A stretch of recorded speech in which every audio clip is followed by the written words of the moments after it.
I'm about to rank the fuck out these ASAP Mob projects. So if you didn't already know, the ASAP Mob is a collective of hip-hop artists from New York who's helped cultivate the culture when referring to the hip-hop groups of 2010s, with most popular members being guys like Rocky, Ferg, and Cardi. Does he count? I mean, I guess. The Mob has garnered a fairly positive reputation in their work and success during the last decade. Okay, if there's one thing these motherfuckers are good at, it's dropping a solid project. So let's rank him. At number 3, we got Cozy Tapes 2. I ain't gonna hold you, these niggas got a little bit too cozy on this tape. Of course their skits are hilarious. Not only does it build the atmosphere, but it really makes you feel like you're in New York. But there are a lot of misses on this album. Bro, by the time I hit Blowing Minds, I nearly turned this shit off. I could just tell Rocky was behind in making sure that song reached the album. I can bet you $100 that's how Testing sounds to most niggas who listen to it for the first time. Like, that beat was hot ass, I'm sorry. And speaking of Rocky, this nigga was, I think, on almost every song using the same fucking flow. Like, Jesus, nigga.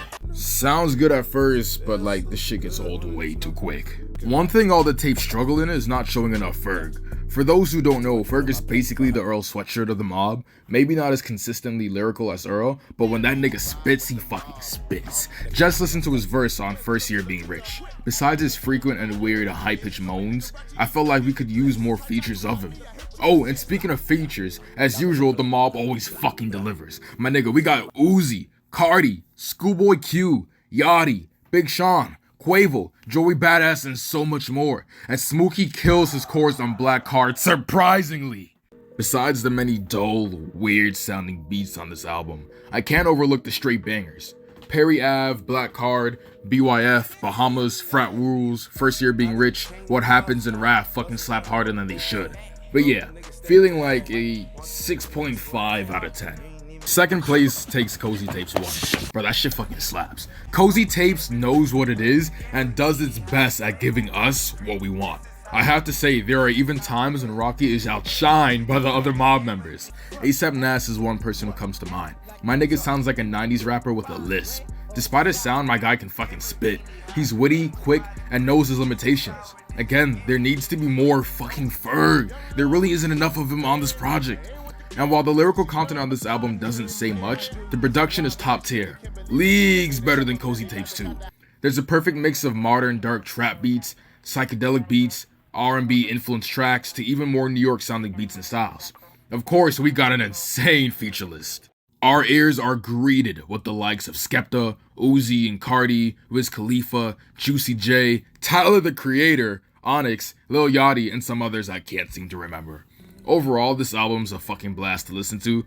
I rank it at 8.5 out of 10. Favorite track being between Lamborghini High, Rest in Peace Yams, Way High, Young Nigga Living, Nas World, Telephone Calls, and so much more.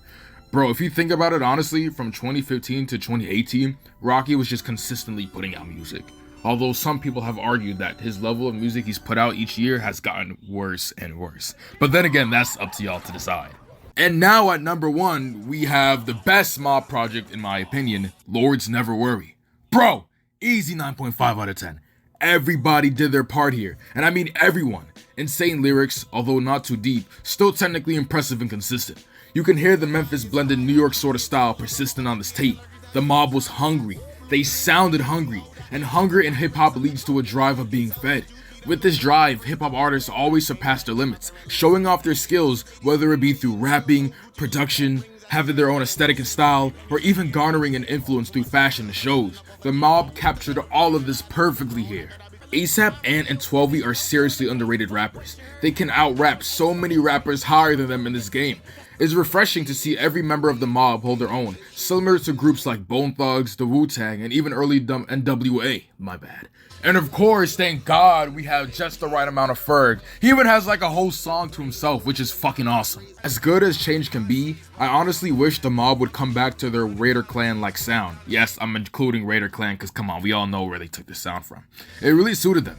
Rest in peace to Yams again, man. His vision really carried the entire group. But yeah, I love this project and would recommend it to almost anyone getting into modern 2010 hip-hop. It's a classic. Favorite track off this mixtape is of course Bath Salt, shout out Flash with Zombies and the Beast Coast. You know, it's crazy that out of Pro Era, Flatbush Zombies, and the Underachievers, the ASAP Mob garnered the most attention out of all the New York City groups. It just goes to show how much the times really have changed, even within our own city. But yeah, that's the video. Hope you enjoyed. There is so much more that's coming y'all way. Y'all have no idea. But yeah, we'll see y'all possibly tomorrow.